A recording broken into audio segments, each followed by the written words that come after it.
A candle's light revealed 3,300 years of ancient Egypt's D. In 1922, a man knelt in the Egyptian dust, held a candle to a hole in the wall, and whispered that he could see wonderful things. Beyond that wall lay a golden mask, untouched for more than 300 years, the face of a king who had died as a teenager. His name was Tutankhamun, and he had become Pharaoh of Egypt when he was only about 9 years old. But here is what almost no one expected: his tomb would one day become the most famous discovery in the history of archaeology.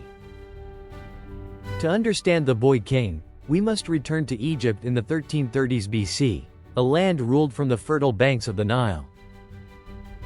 Egypt was then one of the mightiest powers on earth, its wealth carried by the river that flooded and fed the fields each year. For centuries Egyptians had worshipped many gods. Above all Amun, whose priests at Thebes had grown enormously rich and powerful. Then came a pharaoh who tried to change everything, Akhenaten, believed by many scholars to be Tutankhamun's father. Akhenaten abandoned the old gods and demanded that Egypt worship only the Aten, the shining disk of the sun. He built a brand new capital in the empty desert, called Akhetaten, and closed the temples of Amun across the land. It was a religious revolution unlike anything Egypt had ever seen, and it turned the entire kingdom upside down. Into this strange new world a boy was born, given the name Tutankhaten, the living image of the Aten. His mother is uncertain, but DNA studies suggest his parents were close blood relatives, a common practice in Egypt's royal family. That close inbreeding, historians believe, may have left the young prince with fragile health and physical weaknesses. When Akhenaten died, Egypt was unstable, its people uneasy after years of forced worship of a single god. After a brief, shadowy period, the throne passed to the little boy, now crowned pharaoh at around 9 years of age. A child could not truly rule an empire, so powerful officials guided him, chief among them an elder named I. A hardened general named Horemheb commanded the armies and stood close to the throne of the young king. Under their guidance, the boy reversed his father's revolution and brought back the old gods of Egypt. He changed his name from Tutankhaten to Tutankhamun, honoring Amun, the very god his father had tried to erase. The court left Akhenaten's desert city and returned power to the traditional centers of Memphis and Thebes. A great inscription, the Restoration Stela, records how the temples had fallen to ruin and how the young king restored them. It is said the gods had turned their backs on Egypt, and the boy pharaoh was praised for winning them back. He married a young woman named Ankhesenamun, herself a daughter of Akhenaten, and so his own half-sister. Together they ruled as king and queen, two children of a fallen revolution now guarding Egypt's ancient traditions. Artifacts from his tomb show the couple in tender scenes, the queen offering flowers to her seated husband. Yet behind the golden images, the young king's body was quietly failing him.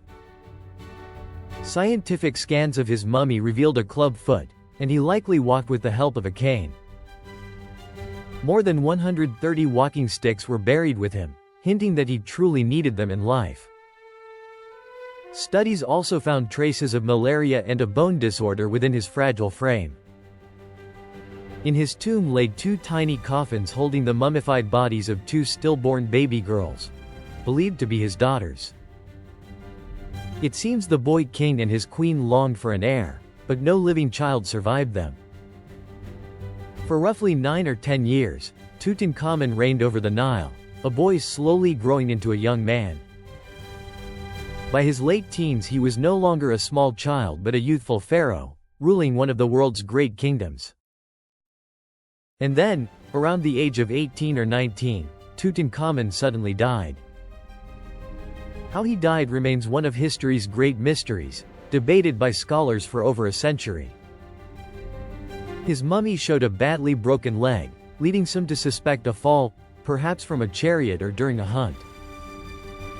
Others argue that malaria, or a combination of illness and injury, finally overwhelmed his already weakened body. There is no proof he was murdered, though the theory has tempted many. The full truth may never be known. His death seems to have come without warning, for his tomb was strangely small for a pharaoh. Some scholars believe he was buried in a tomb meant for someone else, hastily prepared in just 70 days. Rich treasures were packed into its cramped chambers, then the doorways were sealed and plastered shut forever. With no son to follow him, the throne passed to the aging official Ai, who oversaw the young king's burial. Around this time, records from the distant Hittite Empire describe a remarkable letter from an Egyptian queen. A widowed queen, whom many historians identify as Ankhesenamun, begged the Hittite king to send one of his sons to marry her. She is recorded as writing that she was afraid, and that she would never take a mere servant as her husband. The Hittite king, suspicious of a trap, finally sent a prince, but he was killed before he ever reached Egypt. Ankhesenamun then vanishes entirely from the historical record, and her ultimate fate remains unknown. After Ai, the general Hormheb seized the throne and set about erasing the memory of the Amarna kings.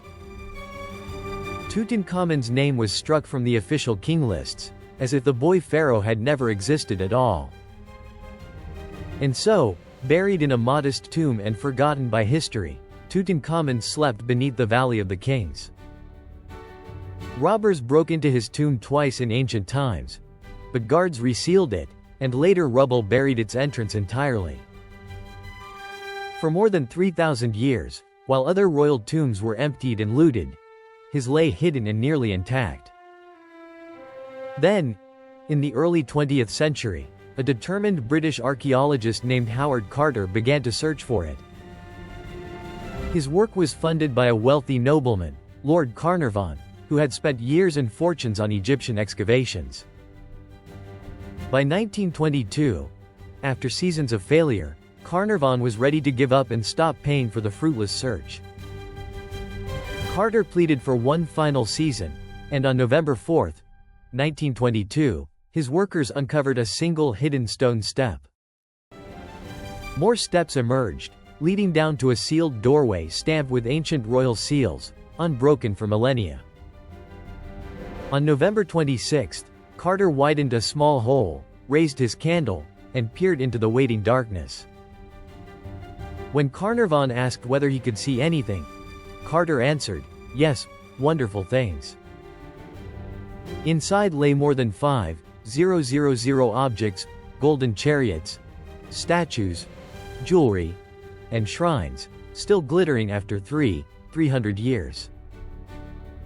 At the heart of it all rested the king himself, wrapped in nested coffins, the innermost one of solid gold.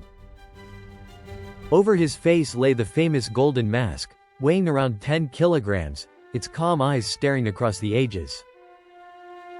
Weeks later, Lord Carnarvon died from an infected mosquito bite, and newspapers around the world screamed of a pharaoh's curse. But was it real, and how did the boy king himself truly die? Subscribe to World History Tales, and journey with us into more lost kings, buried secrets, and the shining wonders of the ancient world.